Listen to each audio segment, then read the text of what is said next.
এখানে বলা থাকে যে এখান থেকে এভাবে করে দেওয়া থাকে।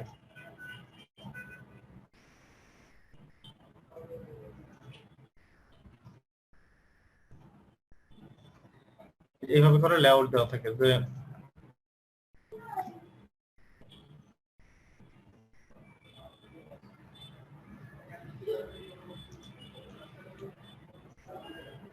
দেওয়া থাকে যে একটা পর নাকি দুইটা পর এরকম দেওয়া থাকে। এরকম যদি প্রতিটাই দেওয়া থাকে তাহলে শুধু এখান থেকে গুণে বের করতে হয় যে কতটুকু।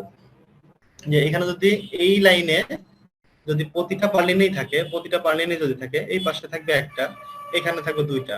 এইভাবে আমি জাস্ট এখান থেকে এই যে লেআউট এইভাবে যেখানে দেওয়া থাকে, যেভাবে দেওয়া থাকে এইভাবেই, যে একটা দুইটা তিনটা চারটা এইভাবেই এখান থেকে গুণে নিয়ে জাস্ট হচ্ছে আমার এখানে ক্যালকুলেশনটা করতে হয় এইভাবে। এইটুকু হচ্ছে 710, আর এই হাইটটা থাকবে হচ্ছে আপনার দেখতে হবে রাফটারের ডেপথ কত। আমাদের রাফটারটা ছিল কত 550, আগের দিন আমরা ক্যালকুলেশন দেখছিলাম। 710 দূরে এটা লাগবে, তো 550, আর এই আমার পার্লিনের ডেপথ ছিল হচ্ছে 200। যদি 200 হয় তাহলে 500 আর 200 750, তো 750 বাই 750 আমি যদি রাউন্ড ফিগার এখানে ধরি তাহলে আপনার পিথাগোরাসের উপপাদ্য দিয়ে আমরা এটা বের করতে পারবো। 750 স্কয়ার প্লাস 750 স্কয়ার, এটা হচ্ছে টোটাল এইটা এটার ডায়াগোনাল লেন্থ মানে অতিভুজের লেন্থ আসবে 1 মিটার 60, 1 মিটার 60 আসবে এটা। তো 1 মিটার 60 করে আমার এখানে জাস্ট পিসটা আমার নিয়ে নিতে হবে ওইখানেই।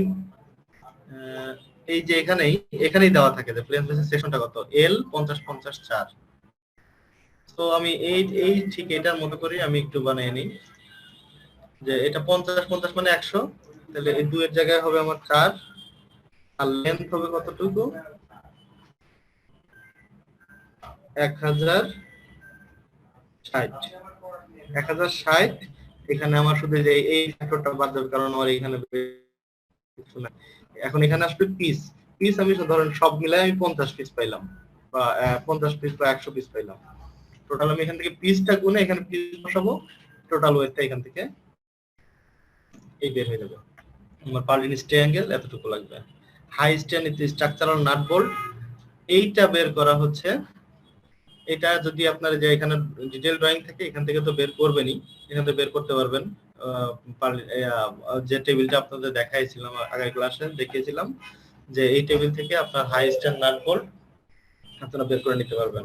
আর যদি সেটা ডিটেল ড্রয়িং না থাকে সেই ক্ষেত্রে আমরা যেটা করি, এটাও থাম্ব রুল আছে, এটা হচ্ছে কানেকশন প্লেট যা থাকে তাকে যদি আপনি 3.5 দিয়ে ভাগ করেন, এটা হচ্ছে আপনার টোটাল নাট বোল্টের ওয়েট।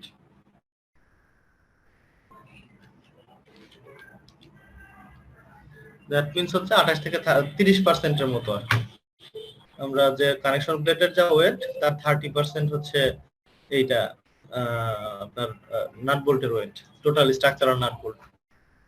স্যাগরডের ডায়া স্যাগরডও তো স্যাগরডও বের করা সহজ। স্যাগরড আপনি এখান থেকে এই যে এই ড্রয়িংয়েই দেওয়া থাকে স্যাগরড, এই যে আমাদের এখানে স্যাগরড কোথায় গেল,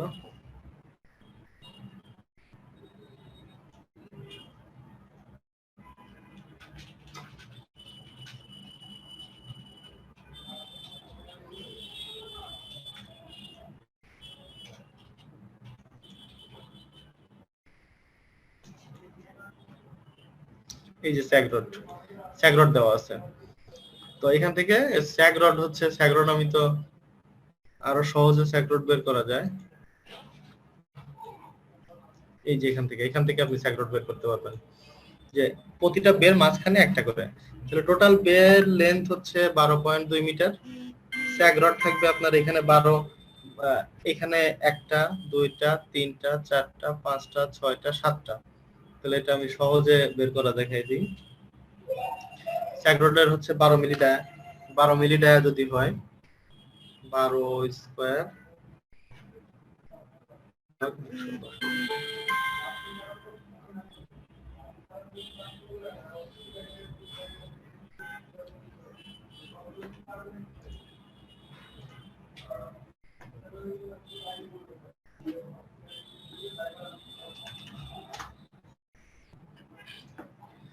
12 মিলি টায়ার রড যদি হয়, তো সেই ক্ষেত্রে আমাদের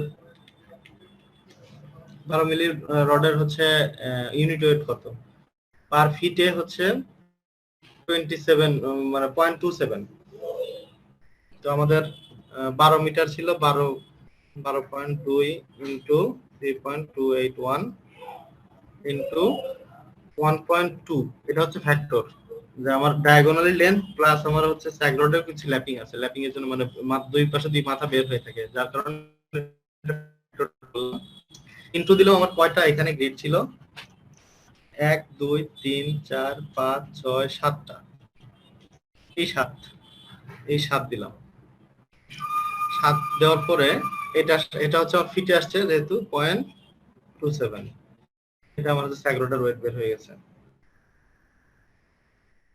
বের হয়ে গেল। আর অ্যাঙ্কর বোল্ট তো আমার এটা ম্যানুয়ালি করে নিতে হবে, আপনার এটা আইডিয়া করে এখান থেকে ধরে নিয়ে বের করতে হবে।